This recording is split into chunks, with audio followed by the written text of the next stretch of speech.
So, Robert, you have a new book out called The Mahdi. Is that correct? I do. Can you tell me a little bit about what the book is about first, and then tell us a little bit about you? Well, the title comes from an Islamic term referring to the second coming of Muhammad. So I chose that because my protagonist is half Bedouin, which is an Arab cult, and half American. His father has Medal of Honor, Marine, grew up in South Carolina. And I was reading an article in The Economist, February of 18, so 5 years ago, that talked about the Israelis confiscating Arab land in the West Bank on the condition that, on the basis that if you weren't Jewish, you couldn't own land in Israel, which of course is not true. Well, it wasn't true then, becoming more true now. Anyhow, I thought it sounded like a good story, so I started to work on it. And the more research I did, the better the story became. So it starts in Morocco and it goes into Israel and then into Gaza. And it's a moving, exciting thriller, lots of sociopolitics. And for me, I came out of the army in '69 after 5.5 years and went into the computer business. And after 10 years, I started a company. And after another 15 years, I sold it. So here I am. That's pretty neat.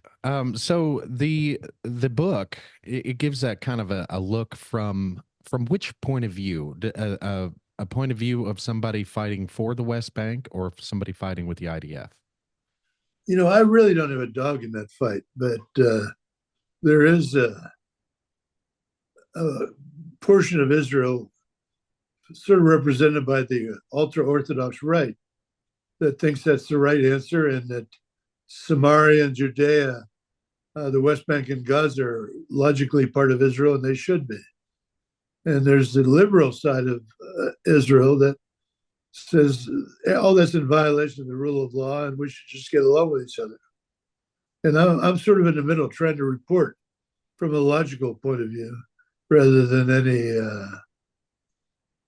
dog in the I, fight, one way or the other. so rather than an ideological point of view, it's more of a all encompassing from all sides, kind of from all angles, just reporting what is going on and what's happening as far as context of the book goes. I think it is. I think that that's the way it reads. You find that some of my Jewish friends think it's anti-Semitic. I don't think so. Some of my Arab friends thinks it doesn't go far enough. So I think I'm right about in the middle.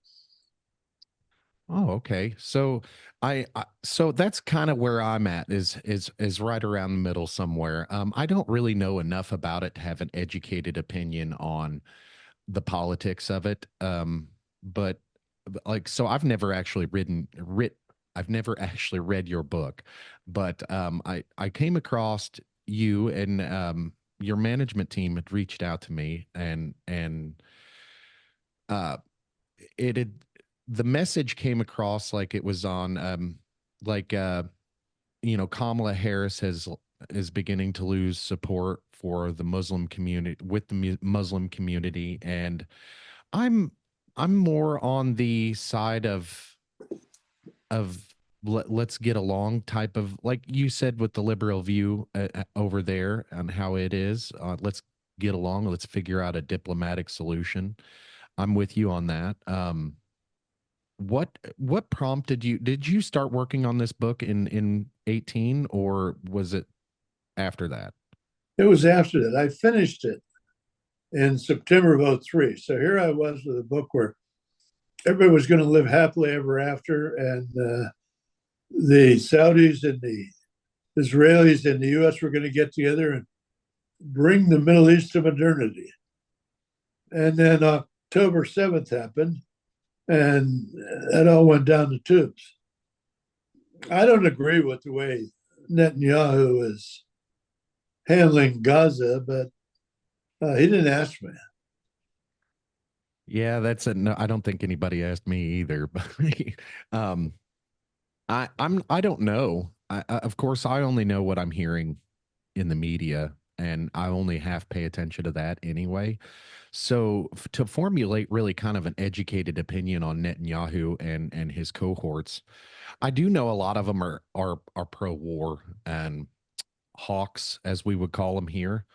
But again, I really don't know I really don't understand the whole politics of it all because they run on a different system than we do over here, and it's really ideological, but really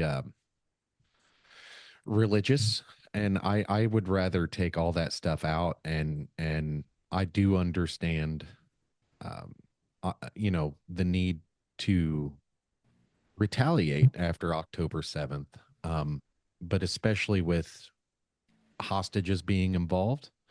I understand that from an American point of view, an American centric point of view. We would say, stop at nothing and go get them. Would you agree? Oh, I would agree. That's what we do. And I think they could have done that. I don't think there was a need to level Gaza, which is pretty much what they've done. And that's a matter of degree. I understand why they would do that. They had to respond to the October 7th massacre, and they did. But then they let the West Bank go downhill, and they started supporting settlers in the West Bank attacking Muslims. And I pretty well documented that in my book, The Mahdi, and this goes on today. I'm not sure how it ends up. I do know that Israel is making an existential bet that they can take this and make Israel a more secure place. I think they'll make it a less secure place because you get 6 million Jews in a country the size of New Jersey, basically with the population of New Jersey, surrounded by 200 million Arabs. And that just usually isn't a formula that ends well. I agree with you there, but what do you think the this possible solution is? Because like you said, Israel's kind of surrounded by countries that don't like them. So I'm not sure. I believe in Israel's right to exist as well. Um, but I'm not sure what would solve that, if anything. Well, Israel thinks they should be a military and social hegemon, and I don't think they should. They're relying on a technology edge. At least I think they are on a technology edge, which they certainly have, that shrinks every year. And 10 years from now, that technology edge isn't going to be what it is today. But a lot of people with nukes in the Middle East, and they'll be one, and they'll be more powerful. But it doesn't take a lot to destroy New Jersey. If you're a country the size of Egypt or Iran, and it's an even fight. If they get into a knife fight, they're going to lose. So what do you think is going to happen with the incoming president here? What do you think is going to happen there with the incoming president here? Well, he's a transaction guy, and I think he'll look for a transaction that'll stop the wars the way he promised. And I would say he will try to isolate Iran and make threats. Then they go to Israel and say, I want you to walk away from this, and I'll take care of Iran. And Hezbollah, you can sort of do your peace with Hezbollah or not, but we need to get this over within a week or two. And when you're as big as we are and as powerful as we are, and Israel absolutely depends on us, he can make that happen. I think he can Yeah, motivate Iran. I'm sure he yeah, can motivate Israel. I agree with that. I absolutely agree with that. Do you think it'd stop the fighting? So, like almost immediately, or do you think it would wind down after the first couple months? I think he can stop the fighting pretty quickly, but not for long term. You know, right now the thing that keeps him in one piece is the United States has two carrier battle groups over there, and they're shooting down these missiles, incoming missiles, a lot more than Israel is. I think that Israel has an outdated air defense system. It's designed to defend against big missiles and little airplanes. Not against 10,000 drones coming over at once. It's interesting that you say that because the Iron Dome was the most advanced. It was the most advanced missile defense system in the world up until 2022, when the Patriot missile system was used in Ukraine successfully against Kinzhal missiles. Um, and now I do believe that they have the Iron Dome and the Patriot missile system working in tandem over there as well in Oh, Israel. without a doubt. They have two other. Uh, One of them is the Arrow strike system. I don't recall what the other is, but they just don't have enough. They're shooting $1 million missiles at $500 drones. That just doesn't work over the 6 months horizon. I don't know if they have one over there or not, but I think I've seen something like the Sea Ram, the Navy Sea Ram. I think I've seen one of those on a semi truck bed. I think one of those might be, a handful of those spread out all over the countryside might help as well. Um, but again, those systems are very expensive, and we only have a few of them. So Right now, it looks like a money and American support system that doesn't work. Too expensive, too many of the other side. And I think they should all get together and make the Middle East a modern society. That's the way I ended the Mahdi, uh, where Israel was essentially the Cambridge, Massachusetts of the Middle East. They would provide the uh, engineering, the education, the technology, the high level education, build the schools, while the Arabs would run the societies and so on. And the Jews have been surviving with Arabs for 2,000 years since Muhammad was around. They just weren't in power. And right now, the Israelis want to stay in power. And there's the rub. yeah, I think I see that a power struggle over there going on. I think it's been kind of like that for the last, for the last 50 years or so. I think it's been a struggle over there. But Or the last 2,000, but yeah, um, back to the book though. I am intrigued by the looking at the conflict or any conflict from the point of view of a soldier, because we don't think of war how we probably should, especially not here in the United States, because we've never been touched by war. But I'm very intrigued by a book that kind of gives the side of a soldier fighting for one side or the other, and the point of views that come along with that.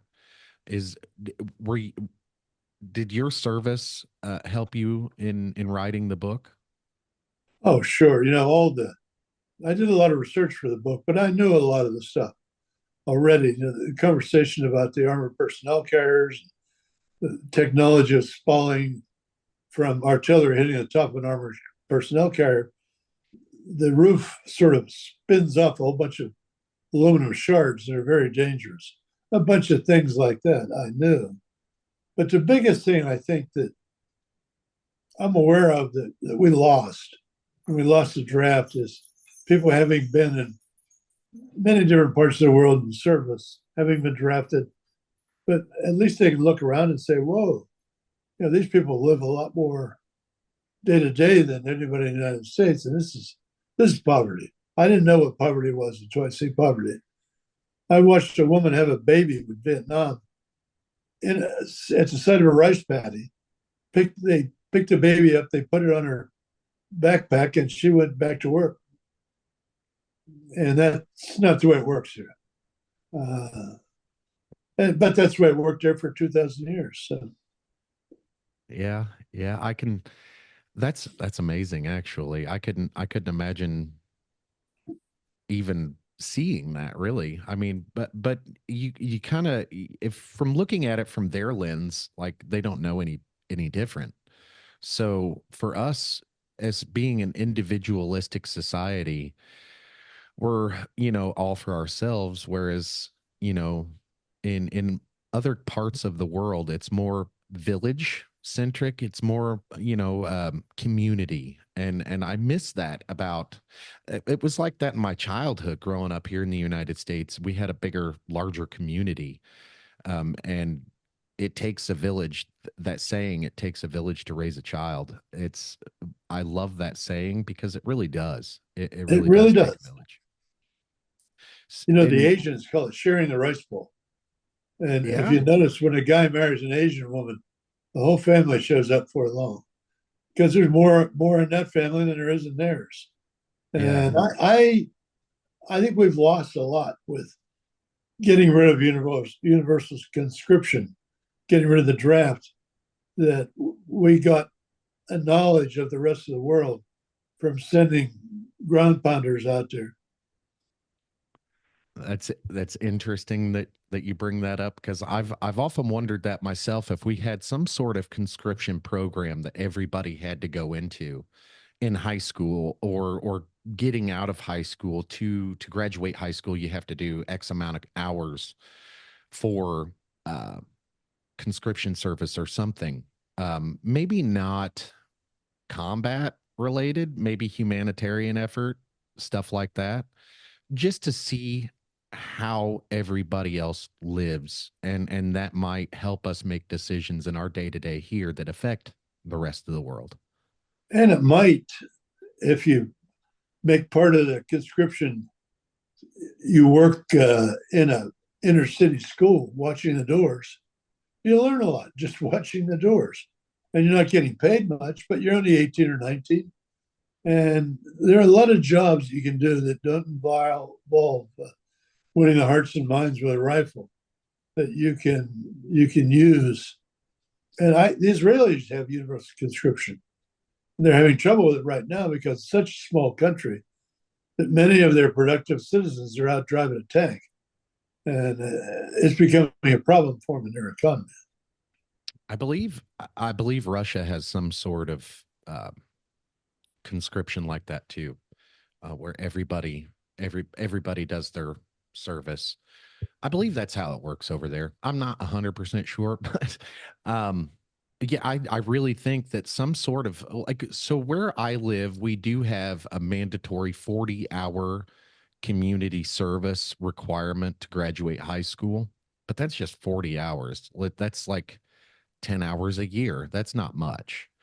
And I don't think the qualifications for that kind of stuff is helping children read or going to donate or going to feed the homeless at the food kitchen, stuff like that.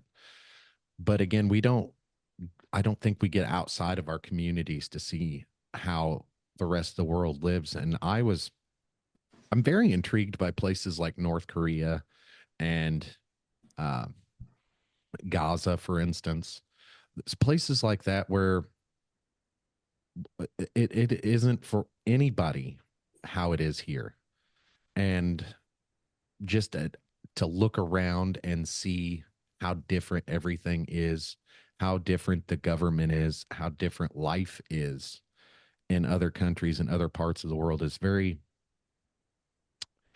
I don't know how to describe the feeling it gives me, but it makes me feel proud of being able to live where I live and being able to have the luxuries that I have, like being able something as simple as lights or clean water.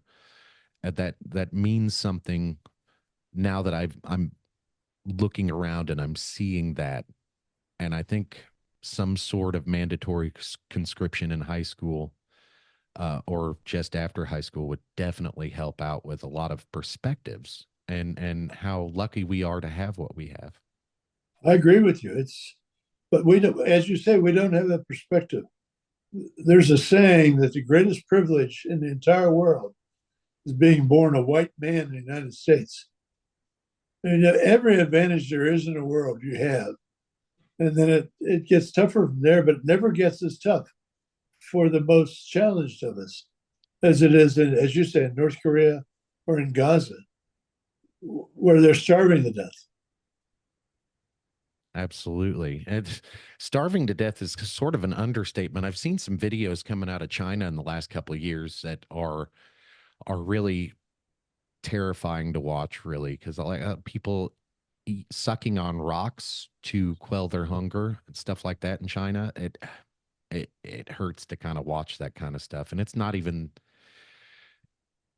that bad in China. And I know it sucks to say stuff like that because I mean it is bad. It's terrible when you see anybody suffering, really. But compared to North Korea, China's got it easy, really. But Oh yeah, that's uptown for the North Koreans. yeah, yeah. So, like, what kind of research did you do for the book? Did you do any traveling for the book? I did not. I was stationed in Germany for 3 years, and we got around quite a bit. Tangier, plus I was in Israel for a couple hours. We There was a celebration. We jumped out of an airplane, landed on the ground, got in a truck, went to the airport, and left again. So I've been to Israel, but not for very long. Uh, the amount of research you can accomplish if you're a competent Google user is amazing. I mean, Boeing puts stuff up on Wikipedia that you can find all sorts of things. If you're patient, you read through it. But you have to be able to read and you have to be able to use Google. And I can do both. So the research was a lot of fun. Yeah, I do know that. I, so something that happens here in the United States also is after high school or after college, people stop learning by choice, not because they have to, but by choice. People stop learning, stop interacting and trying to find new information, and they just go with the flow because they're so busy thinking about not only the bills that they have to pay, but how to put food on the table, rent, et cetera, et cetera. But we don't think about knowledge as power. We don't. I at least I do research and independent research. When I find something interesting, I research the hell out of it. Sometimes I make my mind numb by the amount of research that I do. But that's very true. Information is free if you know where to look, and if something as simple as just typing in Google. And there's lots of AI programs now also, like I think Google has Gemini or something like that. They have an AI that helps curate your results, and also chat GPT, you can ask it questions and stuff. But I think a lot of people in the United States do not learn after high school or college. They stop learning or stop seeking out information. Is that your experience? Certainly, I believe that. And I think that's a great observation. The knowledge that people get comes from TV. And the thing about print is you can learn for as long as you want, 20 minutes, an hour, put a bookmark in it and come back the next day and do some more. And that's not taking place in the US. Very little growth in the number of people that can read competently, huge growth in the number of hours spent in front of the screen a day, whether it's computer, whether it's TV. But I agree with you, that's a problem. That's also something I'm very interested about in this screen time and children. I think having screens in front of the children all the time limits their ability to communicate with others. For example, lots of teenagers use electronics and they talk to each other, but they talk to each other through the screens, and they can't talk to each other face to face. Like if you take a teenager out to eat at the restaurant, they are trying to figure out what they want on the menu. They figure it out, and then they have to tell their parents, hey, this is my order, this is what I want. And then the parents relay that information to the waiter so they don't get nervous or something. And we make our kids order their own food when we go out. But I noticed that in a lot of the more things change, I do notice quite a bit the amount of screen time is affecting our ability to communicate. It's affecting our ability to read. For example, I know lots of kids that can't read cursive writing. I know lots of kids that can't print cursive writing. Their handwriting sucks. It's it's this is a very interesting conversation because you touch on a lot of things that I think about all the time, like screen time and communication and how it's dumbing down our country. I think it is. And you look at our scores, the number one high school math score in the country in the world for the past 3 years has been the Iranians. Well, how can that be? We spend 20 times what they do on education. Well, and then the Australians I saw the other day are trying to limit kids under 16 to no cell phones. That would be a good idea. I would see that here. If they want them, they can call them on the phone. Yeah, our school district where we live. So I live in a city. It's 40,000 or 40 square miles, population of 75,000, with a metropolitan area of 100 to 120,000 people. And so it's not very big, but it's medium sized. It's a large, I guess you would say a large town. But our school district operates on a $16 million budget every year. $16 million. Our kids get new laptops every other year. They're using iPads at school and stuff like that. I don't really necessarily approve of that stuff. However, I think they are learning lessons now that they're having the kids are taking a step backwards in education simply for the fact that they have all the information that they need at their fingertips, so they're not learning anything. Well, I grew up in a similar sized town, Altoona, Pennsylvania. It was 85,000 back then. It's 40,000 now. And we had really good schools. But now it's much more visual, much less print. Nobody can do good cursive handwriting, as you mentioned. Well, that's a shame, and you're not getting into the theory of things the way you should. You should be able to study American history. They don't teach civics anymore. You should be able to study how this country got going, that kind of thing. They don't do that anymore. I absolutely 100% agree. That's one of the things that I've championed here locally is like we need a more civics education here where I live. But I've not championed really, but I've talked about it and talked about the need for it, and I've talked to people that matter about it. So, um, but yeah, I absolutely 100% agree. And the thing that our the thing about our education system, the American public education system in general, it was made to generate workers. It was designed to churn out manufacturing workers. It was made to churn out people that can sit and do jobs. It wasn't necessarily meant to educate. And I think somewhere along the lines, we have forgotten about the fact that we have a workforce and that we need to educate that workforce to be the workforce, not necessarily be the smartest people in the world. I think everybody can understand that out of a class of 30 kids, only less than half of them are really going to need the education that they're getting. And I think that'd be if we were more realistic about that and we tested kids on what they wanted to do, what they were good at, versus trying to make everyone the smartest people in the planet, I think we would get a lot farther. Well, by definition, everybody can't be the smartest person on the planet. And when education really started in this country in the 19th century, uh, the summers were off because the kids were needed to help with the farm. And the parents were willing to send them in the winter to learn something, but not in the summer because they had to work. We sort of lost touch with that ethos.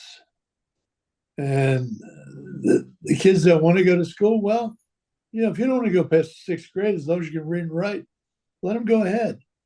And they'll find out you won't make a very good living. Maybe they'll go back. And my grandmother only went to the sixth grade, but she could read, write, read the paper every morning. I'm not sure you get that in sixth grade anymore. Yeah, I was telling my wife when because I mean obviously like all parents we have high hopes for our children, but at some point you do have to be realistic. And I was telling my wife, I was like, the world needs ditch diggers too. When our kid got a failing grade, and it was one of those things that you think about.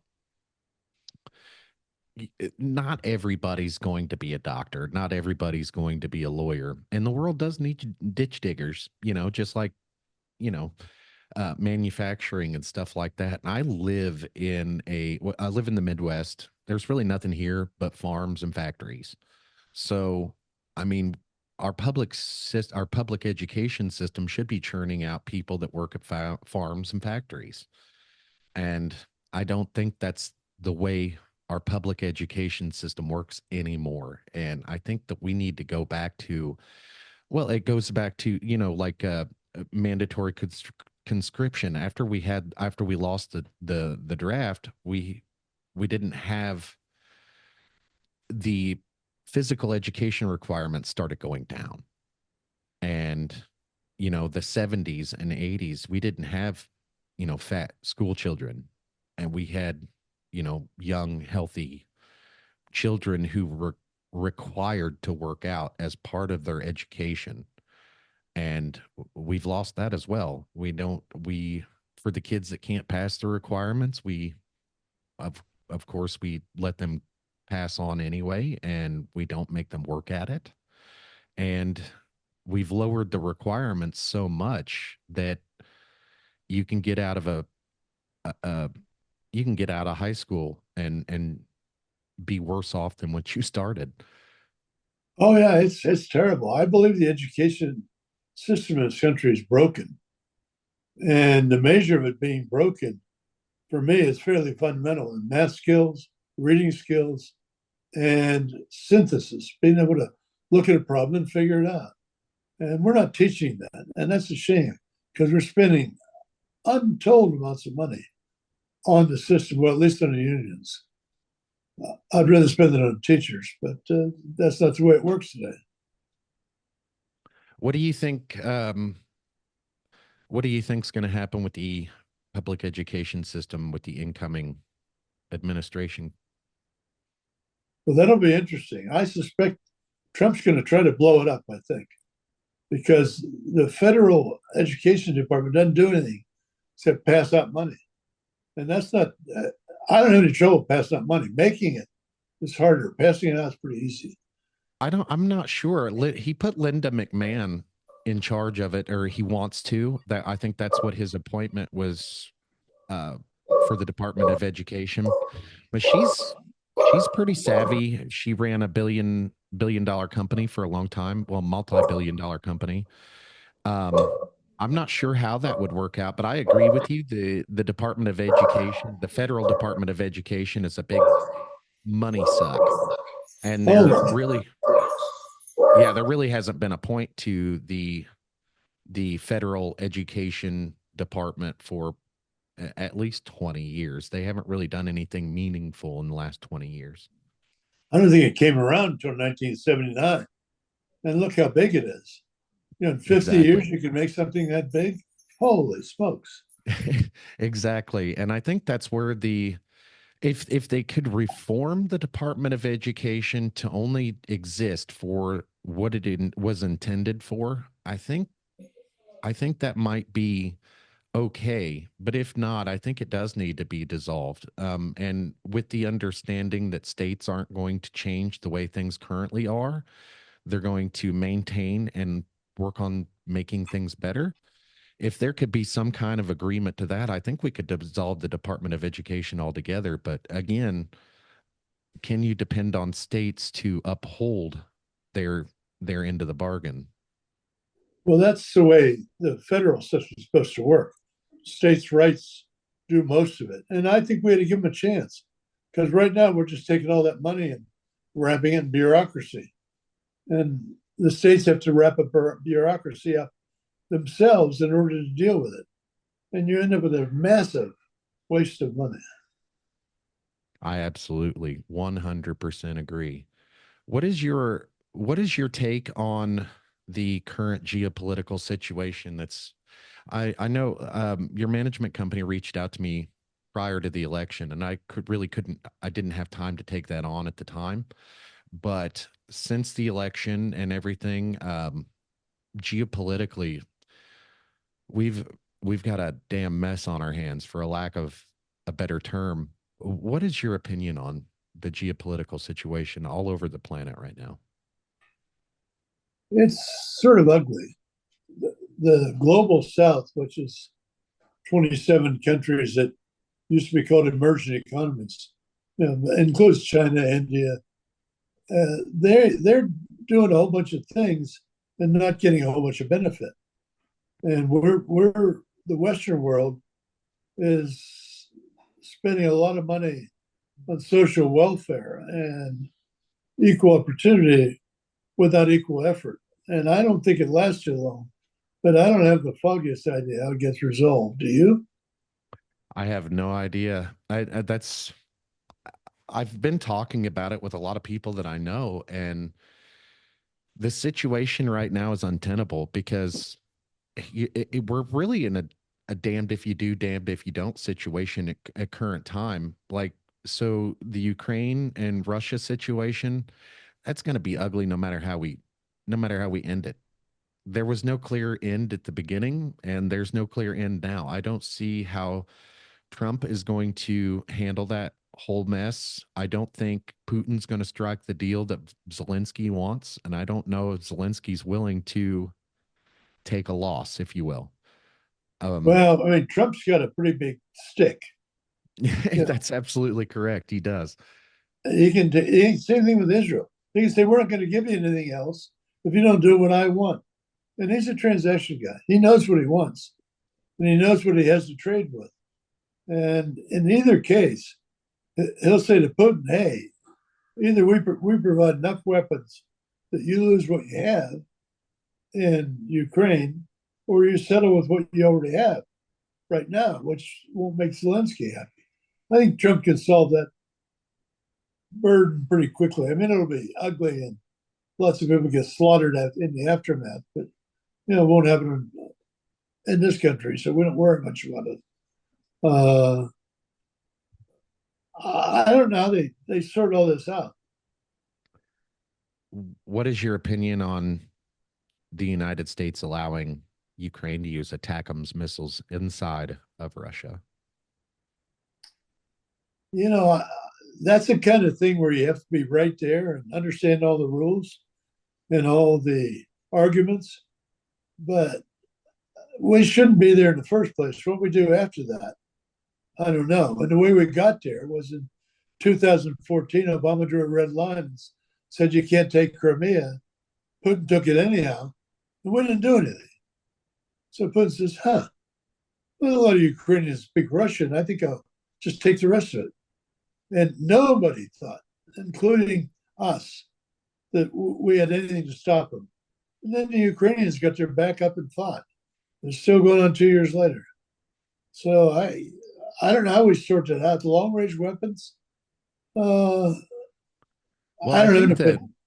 I think the current situation with the ATACMS missiles is Ukraine can't use them on their own. I think that's the general problem everybody has with the ATACMS, and why it was such a big provocation to Russia is because in order for the ATACMS to work, you have to have satellite communication, and Ukraine just doesn't have that. So Oh, and you have to have American boots on the ground to operate the systems in that's right. Ukraine. That's right. That's a And problem. so that's more of what I was asking. What's your, like, do you think that escalated things to an untenable point, or do you think that we can still squash this? Well, I think that we can take care of the Russia Israel thing or the Russia Ukraine thing. And Israel, that's a problem. You don't take Iran, 290 people, huge country, 290 million people, huge country. That's a lot of real estate. And you won't get there without U.S. boots on the ground. And if they want to take my grandchildren and give them boots and a rifle and send them to Iran, I'm not voting for you. That's understandable. That's And very I understandable. may pay their way to Canada. So you see the situation in the Middle East as a bigger issue than Russia Ukraine at this current point. I do, much bigger. I actually do too, oddly enough. And what is your opinion on the what's going on in the South China Sea and China? What is your opinion on that? Well, I think that China would rather not get in a shooting war with the United States because they'd lose. But they don't think we can defend the South China Sea if they have all the Spratly Islands settled, airstrips on them. And the test for that is going to be in the Philippines. They're really pushing the Philippines. And we have an ironclad defense treaty with the Philippines that I'm sure we're trying to get out of right now. But I don't know how they solve that. China wants Taiwan, but they would like it intact. They can't have it intact. So we'll see how it goes. I have no idea. My All I know something about is Israel and Gaza, Lebanon, Iran, yeah, and Southern California, where I live. Southern, yeah. Um, I was just mainly asking those points because it kind of all ties together in the geopolitical tensions right now. Some are saying that's beginning of World War III, and I'm of the opinion World War III started October 7th, 2023. Um, I think our history books are going to tell us World War III started in 2023, in my opinion. It may But well. I hope I'm wrong. Uh, I I hope you are hope too. I hope that we can squash all this stuff in Ukraine and Russia, and I hope that the stuff in the South China Sea stays tenable, and I hope that ultimately we can tamp down tensions in the Middle East long enough to get diplomatic solutions started, diplomatic talks started at least, because right now I don't think there's many diplomatic talks going on over there. Well, I hope you're wrong, but I think you're right. So we'll see. Well, Robert, I think this has been a great conversation, and just to put it out there again, the name of your book is The Mahdi. Your name is Robert Cook. What is your website? The name of your website? It's Robert Cook Novels, all one string.com. And there's a lot of information there. The Mahdi is the fourth of the books, all with the same set of protagonists as they grow up over 10 years. So you can read a lot of continuity there. And the Robert Cook Novels website has a lot of information on it. So what's the name of the first book in the series? Cooch, Can you which is go the through nickname can you go C through O all O four C of them? H. Yes, he's a South Carolina kid with a Bedouin mother, and inherits his grandfather's business in Morocco. So it makes it easy. But I like the whole thing. It's a good set of four books. People will enjoy it. I enjoyed writing it. And again, we can find that at robertcooknovels.com. And the Yes, latest book in the series is The Mahdi, and your name is Robert Cook. And with it that, is. That's we'll see it. you guys later. Thank you. I Bye. enjoyed it.